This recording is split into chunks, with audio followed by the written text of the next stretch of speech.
The Sixth Law of Human Stupidity. Are All Humans Stupid? By Joel Cavazos. Copyright March 14, 2026. The problem with the world is that the intelligent people are full of doubts, while the stupid ones are full of confidence. End quote. Charles Bukowski, German-American poet and novelist 1920 to 1994. Man is a wolf to man. That this proverb is a sad yet eternal truism, and our wolf-like tendencies come most prominently into play at those times of history when mental illness becomes the norm rather than the exception in a society. It is not famine, not earthquakes, not microbes, not cancer, but man himself who is man's greatest danger to man for the simple reason that there is no adequate protection against psychic epidemics, which are infinitely more devastating than the worst of natural catastrophes. End quote. Carl Jung, 1875 to 1961. Stupidity is not an absence of intelligence. Intelligence is not an absence of ignorance. Ignorance is an absence of information. Stupidity is intelligence acting in ignorance and being too arrogant to recognize it. End quote. Joel Cavazos, 1956. Part 1, Chapters 1 through 5.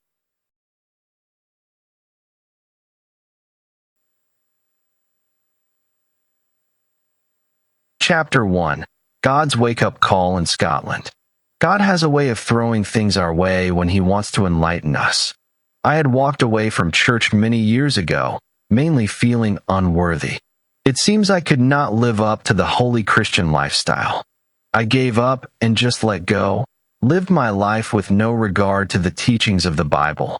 After a few years of living according to my desires, with no real discipline, I found myself facing the many consequences of my undisciplined lifestyle. I found myself in financial difficulties, my marriage falling apart, and my source of validation was my career. I had an opportunity to do a job overseas and found myself living in Scotland, with my marriage pretty much over, but making more money than I had ever made. My plan: pay off all the debt, get a divorce, let my wife and children enjoy the fruit of my labor, and become homeless. I was a total wreck, so I hoped not to be homeless for long. I figured I would die in the streets. After being in Scotland for a while, I became aware of a presence. It seemed that it was around me. I was impressed at how quickly I adjusted to driving in Scotland. I had help, of course. The people I worked with were extremely helpful. They probably did not want me killing some of their friends or family. I realized the presence I felt was God. It had to be God. I began to understand. God had always been there throughout my life and was helping me. It was as though a voice in my head said, "How do you think an uneducated Hispanic boy from Texas ended up running a plant in Scotland? Stupid? Stupid. I guess God knows me better than anyone." As I drove to work, I started talking to God. Something I had done when I was younger, usually to say, "I'm sorry" about something I did, or complain about some issue in my life. I had been taught I had to do all these religious works in order to please God if I expected to receive anything from God. I became aware He had been helping all these years despite all my failures and stupidity. I had never noticed God's help and protection. When things went well, I took the credit and attributed it to my wit and intelligence. When my plans did not work out, I complained, saying, "God never helps me." I guess being alone, knowing no one, trusting no one, and by nature a bit paranoid, I became aware of the need for God's help. Perhaps that's why I started feeling a presence. I decided that the experience of being far from home and in an unfamiliar country with different customs made me aware of my need for God to be real. I needed a supernatural God to be real, a God to protect and help me as I worked my way through my fears of living away from everyone I knew in a country with different customs and language.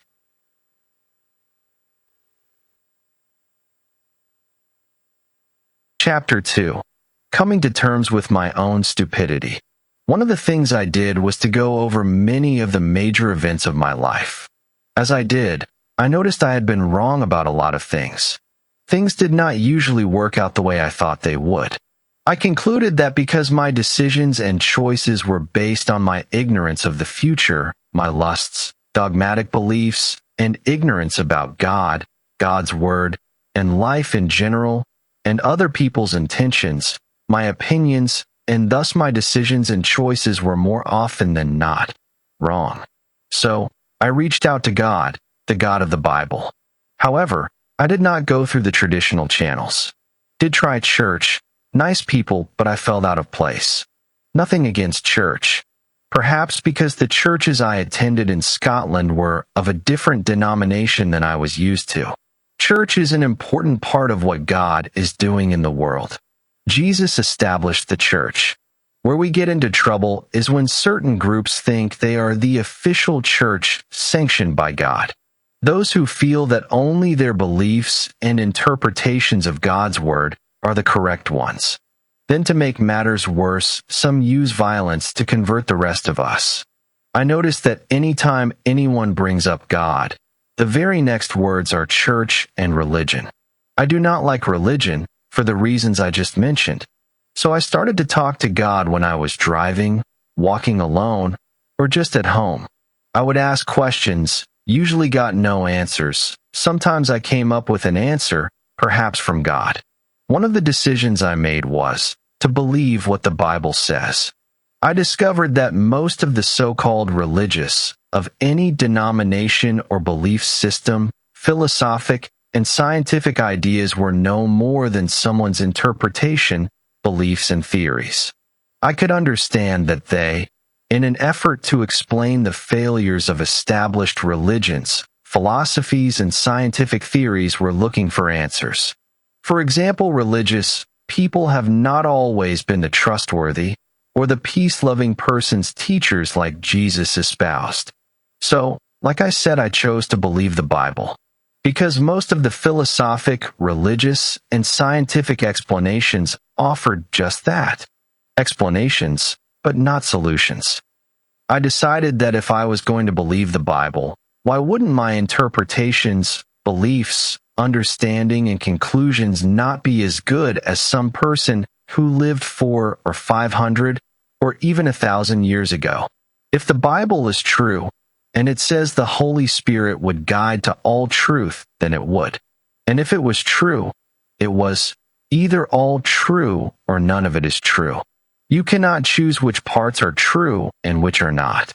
So, one day I said, okay, God, I know you are there, and I am going to believe in you. If the Bible says you took dust and made man, I will believe it. If it says a virgin had a baby, and that baby grew up to be crucified, and 3 days later rose from the dead. Really? Okay, God, I will believe that too. I realized that if I would claim to believe in the Bible and God, I would have to live according to what it said. That could be difficult for a 50-something man, with all sorts of bad habits.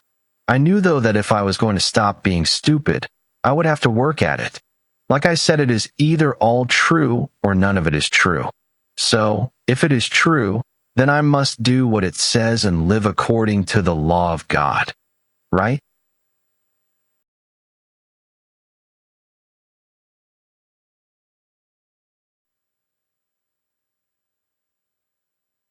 Chapter 3. Philosophy, Science, and Religion, All Systems of Belief. During a conversation with my brother, he told me, I don't believe in religion, I believe in philosophy. What is philosophy? I did not know. I did not attend any college or university. My inclination has always been towards mechanical systems and electronics. So, I started reading and studying philosophy. I started by going to the dictionary. Collins English Dictionary says it comes from Old French philosophi, from Latin philosophia, from Greek philosophus, or lover of wisdom. The Google's dictionary, definitions from Oxford Languages, defines it as follows. FLA with diaresis SF. Noun, the study of the fundamental nature of knowledge, reality, and existence, especially when considered as an academic discipline. Philosophy covers many topics such as logic, science, mind, ethics, language, and even religion. An individual can have a philosophy on any subject. Basically, it's a fancy word for a person's point of view, opinions, and beliefs on any subject. Collins English Dictionary also defines it as follows. Countable noun, British English. Philosophy is the study or creation of theories about basic things such as the nature of existence, knowledge, and thought, or about how people should live. I find this definition to be remarkably similar to religion, since religions are opinions that attempt to tell the followers how the worlds and nature came to be, where people and things came from, and how to live. However, unless it is a religious philosophy, there is an absence of a deity. So, in a secular philosophy, there is no accountability to a superior or supernatural being. According to Wikipedia, philosophy, a love of wisdom, is the study of general and fundamental questions, such as those about reason, existence, knowledge, values, mind, and language. Such questions are often posed as problems to be studied or resolved. The term was probably coined by Pythagoras. Wikipedia continues to say, in section 13 of his Lives and Opinions of the Eminent Philosophers, the oldest surviving history of philosophy, 3rd century, ancient Greek philosophy was divided into 3 branches of knowledge: natural science, ethics, and logic. Diogenes Laertius presents a 3-part division of ancient Greek philosophical inquiry. First, natural philosophy, i.e., physics, from Greek, ta physika, lit. Things having to do with physics, nature, was the study of the constitution and processes of transformation in the physical world. In other words, the scientific study of the things around us, like gravity, and its effects on the rest of nature, heat, cold, etc. Second, moral philosophy, i.e., ethics, from ethika, having to do with character, disposition, manners, was the study of goodness, right and wrong, justice, and virtue. Third, metaphysical philosophy, i.e., logic, from logikos, of or pertaining to reason or speech, was the study of existence, causation, God, logic, forms, and other abstract objects. An attempt to understand good and evil, its consequences, cause and effect of good and evil. Okay, then, how do you get a philosophy, or how does a person become a philosopher? The easiest way, but not necessarily the best way, is to sit in a classroom and have someone teach what he has come to believe and has accepted as truth, and what he believes others should believe. Sometimes the person can be influenced to accept beliefs and points of view that are biased, based on lies, half-truths, and even observations of facts accepted by society, but are not universal truths that never change. While listening to and learning from others can be helpful, the student should consider the motives and validity of the instructor's beliefs. The best philosophy comes when the person searches with an open mind, ignoring prejudiced views, fears, dogmas, and understanding the ignorance that plagues us all. Then seek out people from diverse backgrounds, ethnicities, religions, and, through real-world experiences, observations of daily occurrences in nature, culture, and everyday life, and seek to understand and explain these occurrences without prejudices, through spiritual, scientific, and logical inquiry. Another is when the individual observes social relations, the relations between different ethnic groups, religious inconsistencies, including unexplained events that seem to favor one group over another, situations of human suffering for no apparent reason, anything that summons the emotions and intellect, and the individual questions fairness or justice in life events. The other is when an individual struggling with his desires and lusts, the evils around him, his actions, or those of others, tries to understand the cause and effects of those events. He wonders what drives people to follow their natural human desires, lusts, and longings. Sometimes, trying to escape the clutches of these temptations themselves, for lack of a better word, or trying to justify their own failure and succumbing to these temptations. The individual who seeks to understand, explain, justify, or simply express an opinion or thought embarks on a journey of developing a philosophical point of view. According to what I have read, this requires stopping to think, rather than act, to engage in observation, study, and questioning of established norms. Questions arise about our purpose, the reason for our existence, values, behaviors, and practices, both religious and cultural, as well as natural. The individual tends to reach conclusions based on their education, emotional well-being, upbringing, past experiences, and those who have an influence on their life. This influence can be hierarchical or relational. The philosopher is a mere observer and a student. The philosopher does not offer solutions. Let me say that again. Since the philosopher is only an observer and a student, the philosopher does not offer solutions. The person only points out the events and makes others aware of the observations and conclusions based on those observations. Most philosophers never act on or do anything about their observations and conclusions, but speak, write, and teach. A large number of these individuals are weak and stubborn, who sometimes do not take the time to confirm their conclusions with tangible evidence. They point out specific cases and provoke others to try to prove or refute their theories and conclusions. Many of them are very critical of others, don't get along with most people, and live lonely lives. They are observers, students, and thinkers, not doers. I would say that they lose sight of the fact that they are limited in knowledge, plagued by human fears, weaknesses, and ignorance, and form opinions based on their limitations. In many cases, looking at others as dumb or even fools. They also miss the fact that while they observe and discuss their perspectives, others work, fight, and build empires, societies, and help others.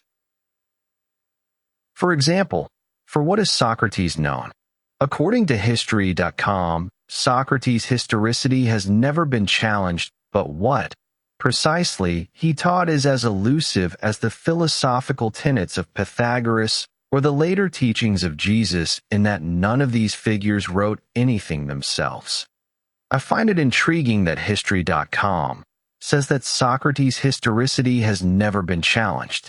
However, it is interesting to me that all types of religious leaders and philosophers routinely challenge the historicity of Jesus. I also see that they then compare him to Jesus. Jesus was not proclaiming a new philosophy. The teachings of Jesus came from what today we call the Old Testament. He came to explain the Jewish writings, so he never purported to bring a new philosophy or religion. So consequently, he had nothing to write. It was already written. God had already said it, and the prophets wrote it down. Matthew chapter 5 verse 17, Jesus says, "Think not that I am come to destroy the law or the prophets. I am not come to destroy, but to fulfill." He also claimed to be the good shepherd, the way, the truth, and not just life, but the life, the only life. No other teacher, philosopher, political or religious leader has made such claims of himself. Jesus only taught the Torah, explained it to the Jewish priests and the people. He also introduced the concept of sin to the Gentile world, so that everyone would understand why he came into the world. Religions and the philosophies of those days did not talk about sin. Sin was not even a word except in the Torah. Their philosophies and religions were about what to do to appease the wrath of a deity or God, but they did not call it sin. In many cases, these beliefs were used to control the masses and force them to pay tribute, taxes, and even human sacrifices. I was also shocked by some of the things the philosophers of the past thought were normal behavior. Kant is said to have been tremendously influential in the development of a theory of race that has been used to justify slavery. Source: Three Philosophers on Slavery.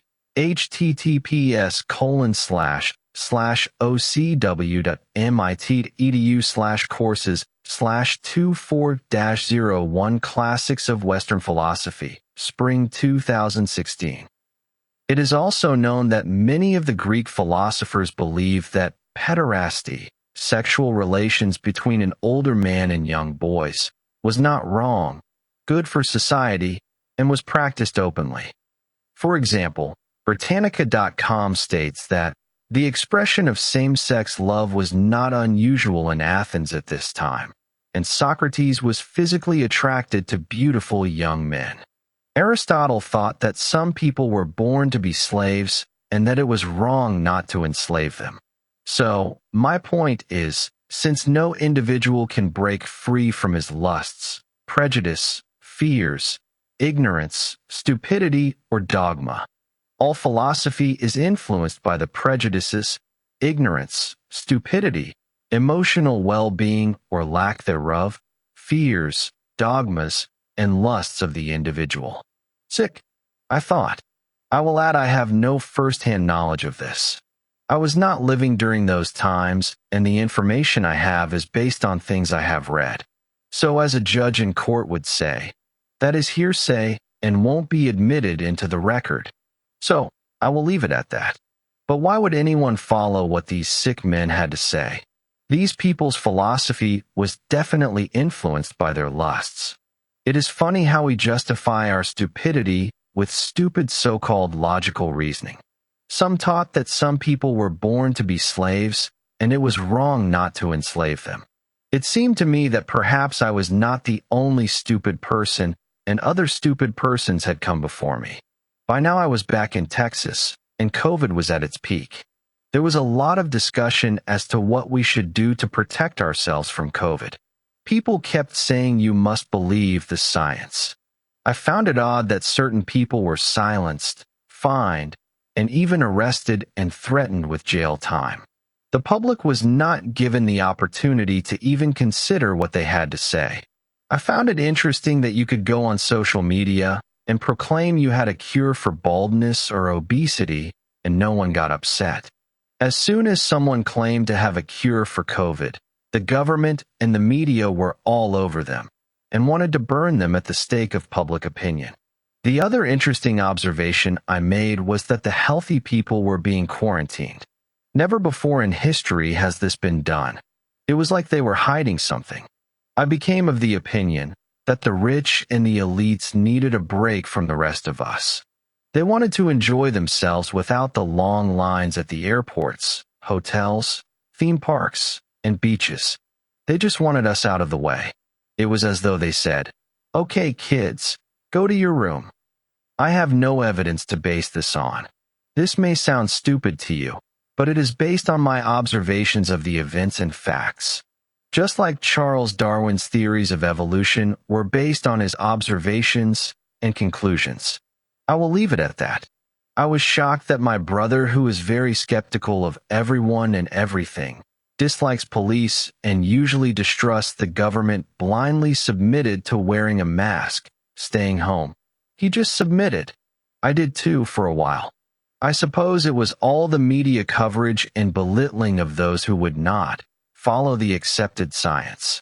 These and other actions that I deemed questionable on the part of our government, scientific, medical, and religious leaders convinced me to try and understand how each of these influence our lives.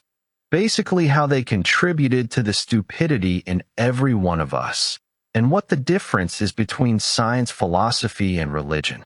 I concluded that philosophy, science, and religion are all systems of belief, based on observations, theories, and conclusions. Basically, someone's opinions on a certain subject that the rest of us have accepted as most likely true. Despite the fact that in many cases there is no tangible evidence, but rather theories and suppositions based on observations which seem plausible. The teachers and leaders teach their beliefs to the rest of us. How we should live our lives, or face the consequences.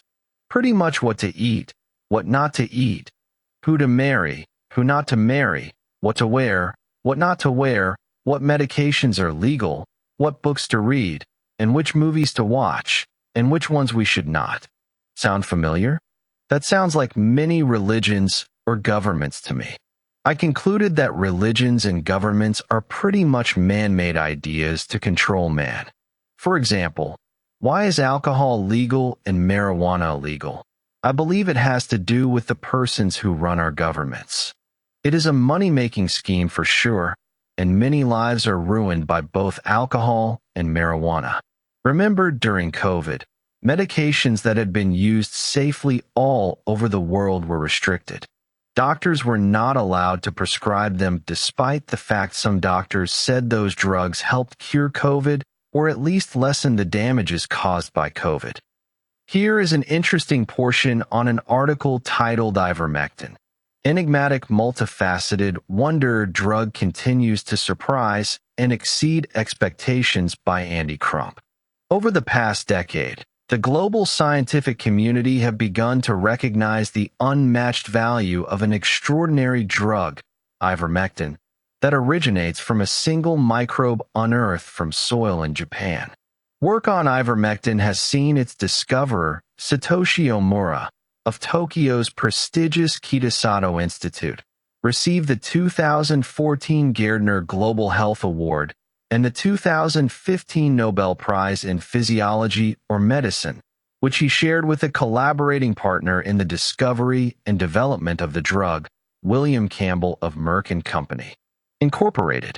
Today, ivermectin is continuing to surprise and excite scientists, offering more and more promise to help improve global public health by treating a diverse range of diseases, with its unexpected potential as an antibacterial, antiviral, and anti-cancer agent being particularly extraordinary.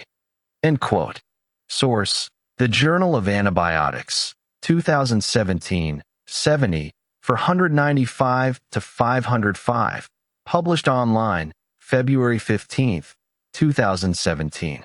Consider that this article was published in 2017. The discoverer, Mr. Satoshi Omura, was even given the Nobel Prize in Medicine. Never mind all this, I am no expert, nor do I claim to be. However, it is interesting how this was handled. My question: why was the media and the government saying it was for animals and not for humans in 2020? Why attempt to destroy the careers of people who said they tried it and claimed it worked for them? Why not say, let us look into it, let us verify their story? Or there is no conclusive evidence supporting those claims. No, it was just attack, silence, and ridicule those who ask questions. Some health professionals were saying that people who did not take the vaccine should not be tested or treated for COVID, and maybe even be allowed to die.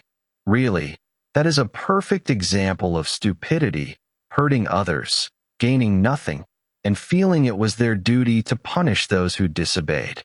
That is taking one's beliefs and opinions too far. I leave that up to you to decide. And that is all I am going to say, because I am the last person you should take medical advice from. As I mentioned, I decided to believe in God and the Bible.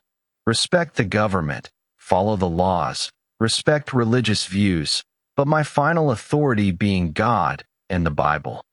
If you understand your beliefs and opinions are based on your ignorance, fear, dogmas, lusts, and mental well-being or lack thereof, limited knowledge and experiences, you do not have to agree with someone to respect their beliefs and opinions, and especially let them die with no medical attention.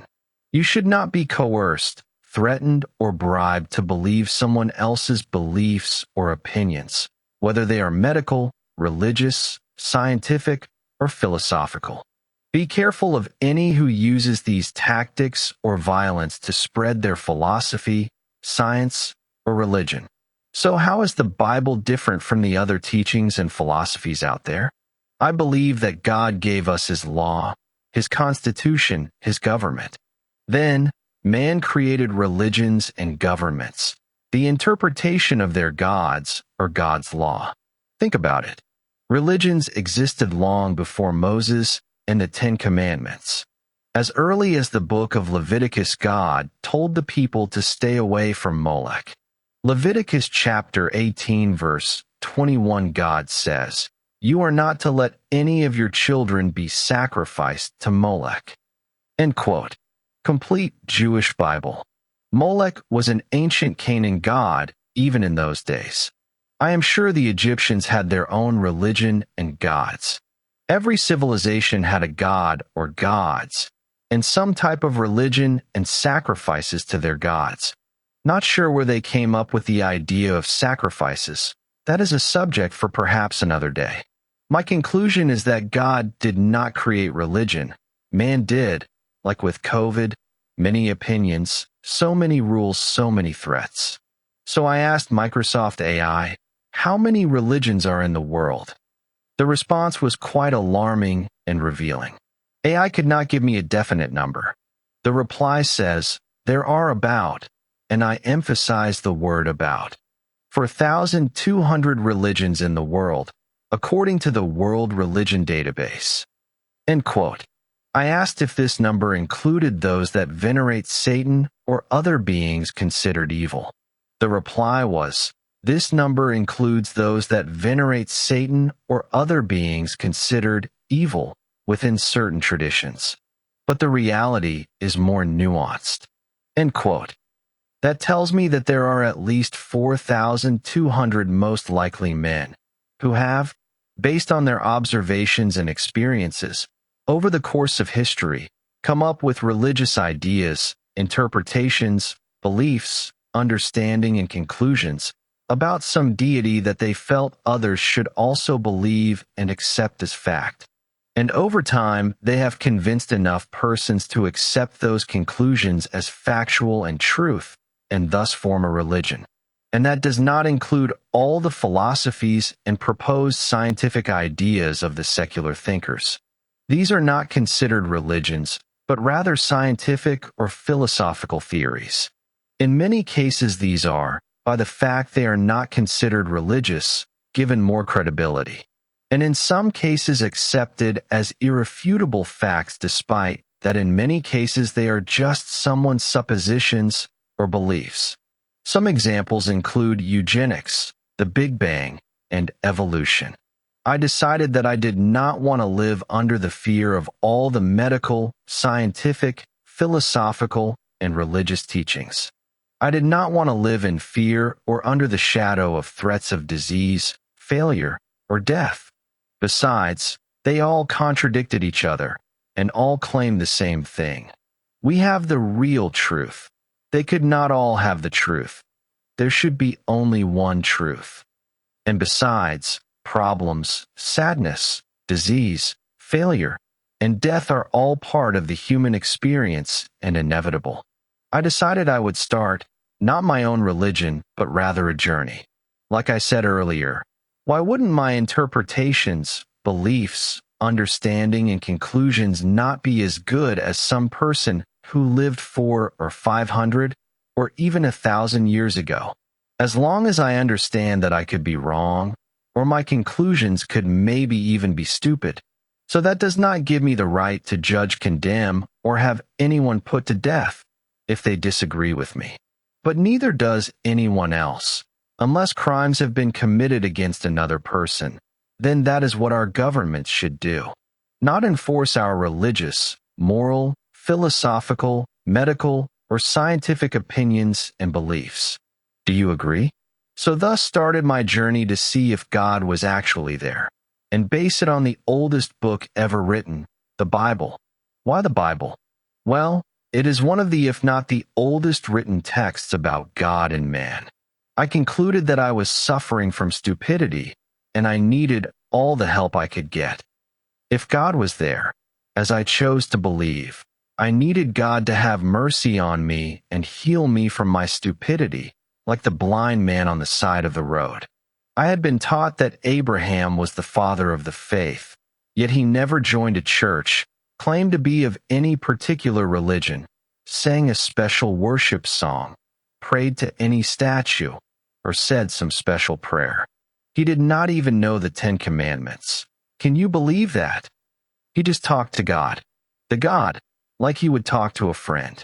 As a matter of fact, the God of the Bible says in Isaiah chapter 41 verse 8, "But thou, Israel, art my servant, Jacob whom I have chosen, the seed of Abraham my friend."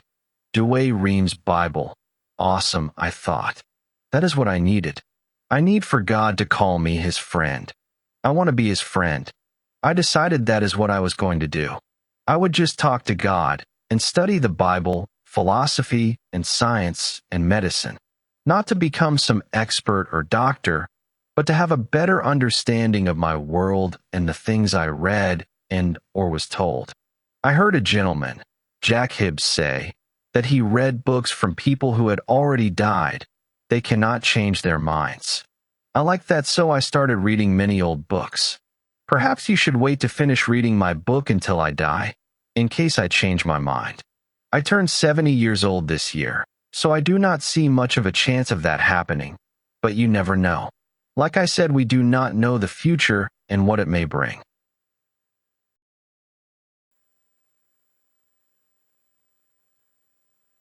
Chapter 4. The 5 Laws of Human Stupidity. One of the many books I was reading was a book called The Crowd by Gustav Le Bon. While looking for information, I found some videos about a gentleman named Dietrich Bonhoeffer. His subject was stupidity, something I felt I was very familiar with. It seems he was a German minister who had planned to assassinate Adolf Hitler. Now that is my kind of preacher, I thought. I never understood why Christians are not supposed to fight if David killed Goliath. Seeking to learn more, I found some of his writings titled Letters and Papers from Prison, written in 1944. In the meantime, I was stuck somewhere in the middle of Gustav Le Bon's book The Crowd. As God would have it, I found another small book on stupidity by Carlo M. Cipolla, titled The 5 Laws of Human Stupidity. Law number 1 states, always and inevitably everyone underestimates the number of stupid individuals in circulation. The second law states, the probability that a certain person be stupid is independent of any other characteristic of that person. The third law tells us how to identify a stupid person or perhaps our own stupidity, and it says the following. A stupid person is a person who causes losses to another person or to a group of persons while himself deriving no gain and even possibly incurring losses. The fourth law states that non-stupid people always underestimate the damaging power of stupid individuals. In particular, non-stupid people constantly forget that at all times and places and under any circumstances to deal and or associate with stupid people infallibly turns out to be a costly mistake. The fifth law caught my attention. A stupid person is the most dangerous type of person. A stupid person is more dangerous than a bandit. I understood that I can protect myself from other people and bandits, but when I act stupid, I steal from myself, I destroy my own things, and even my own life. Since I am not aware of my stupidity, I may even be proud of my actions and not realize my stupidity. Now that is a scary thought. I could possibly be my own worst enemy because I trust my opinions, decisions, and actions. While Gustav Le Bon does not necessarily accuse the crowd of being stupid, in his writings he does say, in crowds it is stupidity and not mother wit that is accumulated. I concluded that when a crowd, and by default a society, adopts stupid ideas, it becomes sort of a social stupidity. At least that is what I call it, for lack of a better word. As I considered that perhaps I was stupid, I realized I was fairly successful. I attributed that to God. I also understood that my kids would eventually figure out I was stupid. The thought that my kids would someday be embarrassed to admit I was their dad. That broke my heart. If I was stupid, I had to do something about it. Here I was thinking of walking out on my wife and kids. ruining their lives and mine at the same time. Now that sounded exactly like law number 3, and really, really stupid. Deuteronomy chapter 28 verse 30 says, "Thou shalt betroth a wife, and another man shall lie with her. Thou shalt build an house, and thou shalt not dwell therein. Thou shalt plant a vineyard, and shalt not gather the grapes thereof." End quote. King James Version. That woke me up. Could it really be that I am stupid? Maybe I am, I thought. How can I know if I am stupid? If I am stupid, I thought, a stupid person will never figure out they are stupid, because they are stupid. I felt my only recourse was to pray, to ask God to show me if I was stupid. I remembered the blind man in the Bible who prayed, "O Jesus, Son of David, have mercy on me." So, I started praying, "O Jesus, Son of David, have mercy on me, for I am stupid. Please do not let me be stupid." Mark chapter 10 verse 47 says that when Bartimaeus heard that it was Jesus the Nazarene, he began to shout, "Jesus, Son of David, have mercy on me." End quote. New English Translation. Like Bartimaeus did not want to be blind anymore, I did not want to be stupid anymore. As I read and studied more, I started to wonder, are all humans stupid? Perhaps to make myself feel better about myself and coming face to face with my stupidity. The second of the 5 laws of human stupidity from the book, The Basic Laws of Human Stupidity by Carlo M. Cipolla says, "The probability that a certain person be stupid is independent of any other characteristic of that person. In other words, it has nothing to do with nationality, skin color, degree of intelligence, education, or age." Here I was almost 60 years old and doing some very stupid things. The 4th law states, non-stupid people always underestimate the damaging power of stupid individuals. Non-stupid people constantly forget that at all times and places and under any circumstances to deal and or associate with stupid people infallibly turns out to be a costly mistake. And the 3rd law states that a stupid person is a person who causes losses to another person or to a group of persons while himself deriving no gain and even possibly incurring losses. So, I would say that non-stupid people dealing with stupid people is, well, stupid. So, I came up with a 6th law. All humans are stupid because we all deal with stupid people every day. Sometimes we are the stupid person others have to deal with, and a stupid person cannot, and will never, be able to know and understand that they are indeed stupid.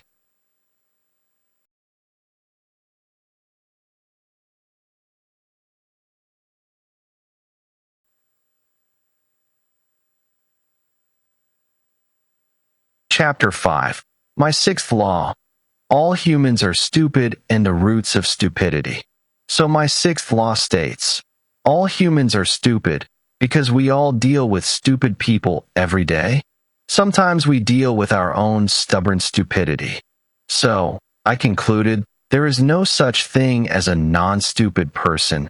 Jeremiah chapter 10 verses 14 and 15 says, "At this, everyone is proved stupid, ignorant, every goldsmith put to shame by his idol.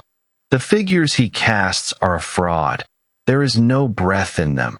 They are nothings, ridiculous objects. When the day for their punishment comes, they will perish." End quote.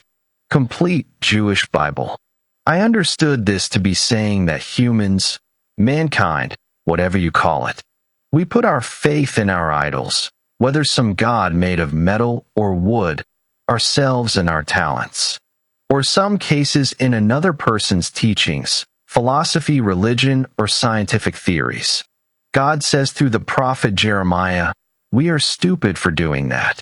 He is saying that we hurt others and ourselves. The second part of my 6th law continues saying that a stupid person cannot, and will never, be able to know and understand that they are indeed stupid. I realize that without an external force or influence, The stupid person will never realize their stupidity. Just like an object at rest will not move without an external force. As humans, we tend to get comfortable with our stupidity. It feels safe.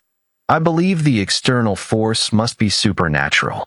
You may not like what I am about to say, but I personally believe that the external supernatural force would be the God of the Bible. Not that other people cannot be involved in the process of realizing our stupidity, but some force must reveal, turn the light on in our minds, so we can become aware of our stupidity. My reason for saying this is that someone can be convinced that their actions are stupid, but if their stupidity is not understood to be an inherent problem of all humans, the individual will continue to be stupid, and in some cases return to the original stupid thoughts, ideas, and activities. You, the reader, is probably thinking, I am not stupid, but someone else I know is. Let me say that we need to understand that no one really knows the actual whole universal truth about anything. No, not even you. Sorry to disappoint you.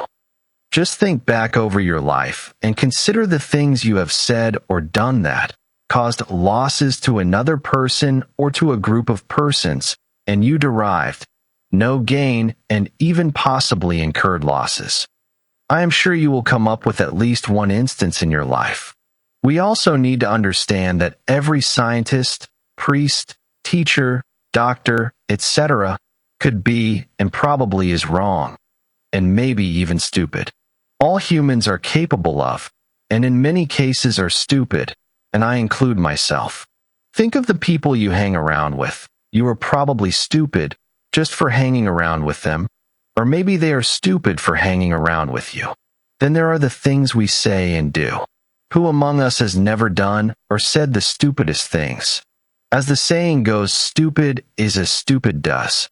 So, could it be that every single person who has ever lived and is alive today was and is stupid? Were and are all the great philosophers, scientists, politicians, clergy, kings, presidents, great heroes, and even you and me stupid? I am sure there is a long list of stupid decisions that have caused chaos and disasters all over the world by our favorite world leaders and politicians. And those are the ones we find out about and are in the history books. How could it be? After considering this idea, I realized that based on our experiences and observations, influenced by our emotional well-being or lack thereof, lusts, prejudice, dogmas, and fears, we arrive at conclusions and form our worldview, philosophy, and opinion. And that influences our faith or rejection of God, religious views, scientific beliefs, political and philosophical points of view. This acquired so-called wisdom and knowledge leads every one of us to, in some cases, believe, do, and say the stupidest things. Then if you add our ignorance to the previously mentioned human deficiencies, we are fighting a losing battle. So, in my humble opinion, yes, all humans are stupid. You may be thinking, I am not stupid or ignorant. I am smart. I can do this or that. I am a good listener and conversationalist. Or I went to the university. One of the best in the country, just so you'll know. However, I have realized that being rich or poor, attractive or not, having a good education or not, being famous or unknown, and possessing a high degree of intelligence or not, does not prevent a person, any person, who might otherwise be an ordinarily good person, from being stupid. Unfortunately, education and intelligence tend to give a person a sense of arrogance. This causes us to disregard other people's ideas or opinions if they do not agree with our stupid opinions. I say stupid because we all have stupid opinions. No one is 100% right. Why? Because our experiences, education, intelligence, dogmas, lusts, ignorance, and emotions tend to give us confidence that our stupid opinions are correct. Since we all think we are smart and usually right, we will not listen to others and consider them stupid. We are quick to spot another's stupidity, but never our own. Like my friend would say, I am not an alcoholic, but my neighbor is. Another reason is, I believe it a proven fact that all humans are born ignorant and stupid, and with a desire to live out our stupidity. In many cases, we struggle and fight to remain stupid. And based on my personal experience, we stay ignorant for the entirety of our lives. It takes that external force I mentioned before to push us away from our stupidity and for us to recognize we are ignorant of many things. Benjamin Franklin is credited with saying, "We are all born ignorant, but must work hard to remain stupid." End quote. Being influenced by our ignorance, dogmas, fears, and lusts. Because of this, we will argue that our stupid conclusions are right and do not accept another point of view. We become proud of the fact we are great at debating and defending our point of view and opinions, rather than listen and learn. Just because you can win a debate does not mean your beliefs are correct. I believe we can safely say that, no, humans are not born conservative, liberal, socialist, communist, racist, atheist, religious, only ignorant and stupid. We either become or are made conservative, liberal, socialist, communist, racist, atheist, religious, because of our ignorance and stupidity. These traits are the result of the ignorance and stupidity in our hearts, and the external influences of our observations and teachings of others. Jesus says in Matthew chapter 15 verse 19, "For out of the heart come evil ideas, murder, adultery, sexual immorality, theft, false testimony, slander." End quote. New English Translation. Basically, all the stupid stuff we do that gets us in trouble. Then Jeremiah chapter 17 verse 9 says, "The human mind is more deceitful than anything else. It is incurably bad. Who can understand it?" End quote. New English Translation. So, the last person's opinion you should trust is your own. Our heart, our mind, is deceitful. It tells us we are right even when we are wrong. Most of us are ignorant of the fact that our mind is deceitful, that we need to control our thoughts and be watchful of what we entertain in our minds. It is easy to enjoy the lustful, deceitful thoughts because no one else knows what we are thinking. Consider the 10th commandment, Exodus chapter 20 verse 17, "Thou shalt not covet." Why? Because this leads us to stupid actions and hurt others and ourselves in the process. Every child rapist, murder, robbery, unfaithful act starts with a thought. Any successful person will tell you that you need to control what you entertain in your mind. You have to be the gatekeeper of your mind. 2 Corinthians chapter 10 verse 5 says, "Casting down imaginations, and every high thing that exalteth itself against the knowledge of God, and bringing into captivity every thought to the obedience of Christ." End quote. King James Version. That is why Proverbs chapter 3 verse 7 says, "Be not wise in thine own eyes. Fear the Lord and depart from evil." End quote. King James Version. A good rule of thumb for our opinions is trust but verify. So where does our stupidity begin or come from? It starts in our mind, our hearts, and how we allow the ignorance, dogmas, fears, lusts, emotions, and experience influence our hearts and minds. Our ignorance, fears, lusts, dogmatic points of view, arrogance, our intelligence and education, our emotional well-being or lack thereof. What is in our hearts, and how we interpret and understand all the stuff that happens to us, what we have read or others have told us, all the things we have accepted as truth, either from our lusts, dogmatic observations, and experience, or because of the respect we have for the persons who espouse the so-called truth or facts. Yes, all loving, hateful, lustful, humble, arrogant, selfish, and fearful thoughts and opinions are based on tainted knowledge. What our parents, friends, and those we have accepted as teachers reinforce in us. Then coupled with our interpretation of life experiences or the things we are told, based on our mental and emotional well-being or lack thereof, coupled by misguided or bad parenting, mental and medical issues, and birth defects. All this stuff makes up our character, what we believe, and who we are. If we consider these facts, really look at this realistically, we are fighting a losing battle against stupidity.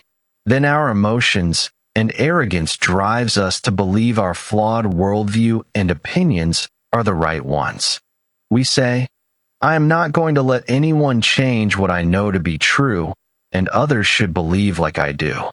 Those who disagree are racist, fanatics, dumb, or just plain stupid. Gustave Le Bon said, were it possible to induce the masses to adopt atheism, this belief would exhibit all the intolerant ardor of a religious sentiment, and in its exterior forms would soon become a cult. End quote.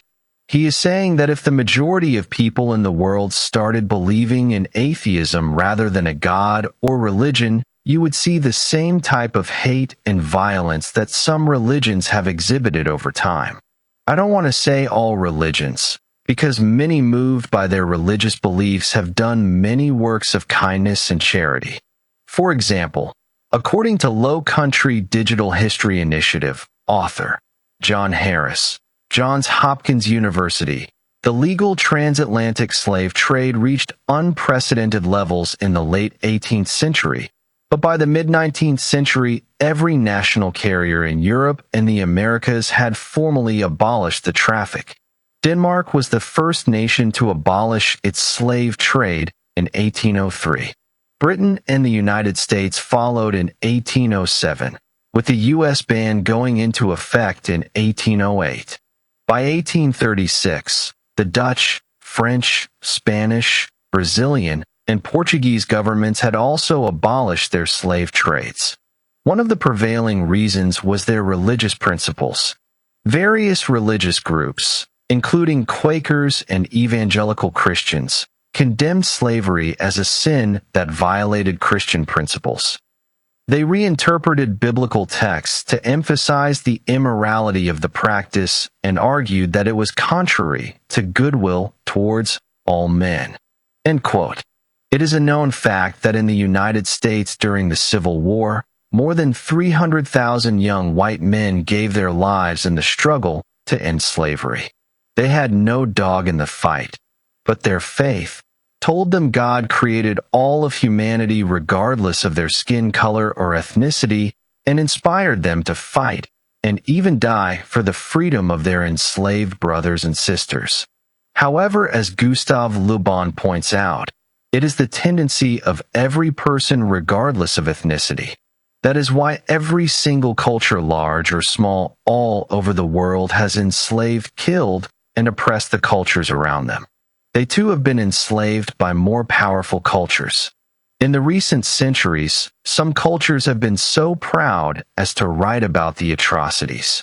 I believe we are seeing this becoming a reality in our society. The killing of those who proclaim to believe in the God of the Bible in recent years is proof of that. Stupid people are insecure about their opinions because of their ignorance they conveniently hide. Then non-believers or those who disagree are accused of being hateful, racist, and homophobes. I say non-believers implying those who disagree with the stupid scientific, philosophical, and man-made religious teachings. It is all Christians of different denominations and Jews. The killing of Christians around the world and the shooting of Charlie Kirk is proof of the intolerance of mankind's stupidity. This is reminiscent of the witch trials, forced conversions, the Reformation, not just the perverted biblical teachings from a perverted Christian belief system, but all the religions are guilty of many atrocities. It seems Islamists as well as some other religions considered cool are given a pass. There are those that practice the worship of Satan or ancient gods like Baal and Asherah.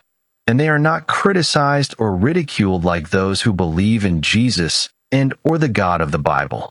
Some of us, controlled by our fear, feelings of inferiority, and lack of self-confidence, worship the arrogant, know-it-all, aggressive so-called wise elites. Those who seem to have all the answers, know the unknown, predict the future. I wonder, if it is unknown, how can they know it? There is a group that believes they are superior and smarter than the rest of us, unaware of their stupidity. Those who are part of this group pretend to believe in God and in religion, science, and philosophy. To them, any God, any religion, any science or philosophy, any cause, whatever works on the masses. A perfect example is during COVID. First it was wear a mask, and then it was don't wear a mask. Why not? Because they don't work. What? They don't work? So all this time I was exposed thinking the masks worked? The experts are not experts. They are educated fools in many cases. They will say anything to give themselves power and control over the rest of us. They pass themselves off as experts in medicine, science, or to be called by God to bring us the truth. Reminds me of the mean deacon in church who made you feel God didn't love you if you didn't do what he said. Or the older kid who was made hall monitor and treated us, the younger kids, like prisoners of war. These people will say anything that makes a certain group feel threatened by another, or declare some imminent disaster, threats of disease and death, anything to instill fear. Why? Because they feel superior to us. They are the educated, the smart ones. We are just dumb deplorables, as someone said. We need to be kept in our place. And because over the years, through their teachings and indoctrination, our minds have become the fertile soil they need to plant their philosophy, science, or religion. They are the almighty elites, and they infuse us with doubt and distrust of others and in ourselves. They promote hate between the different ethnic, political, and religious groups. They even sow discord between the sexes. And most of us are already looking for someone who cares about our plight, someone who understands that it is not our fault, that the system is unfair, that we are victims of society. Basically, someone to worship. For example, why is King Abdullah II, the king of Morocco, or the royal family, royal? Why are they better than the rest of the citizens of Morocco or the United Kingdom? I will let you think about that one. We become part of the masses, worshiping and looking for the arrogant self-proclaimed saviors to save us.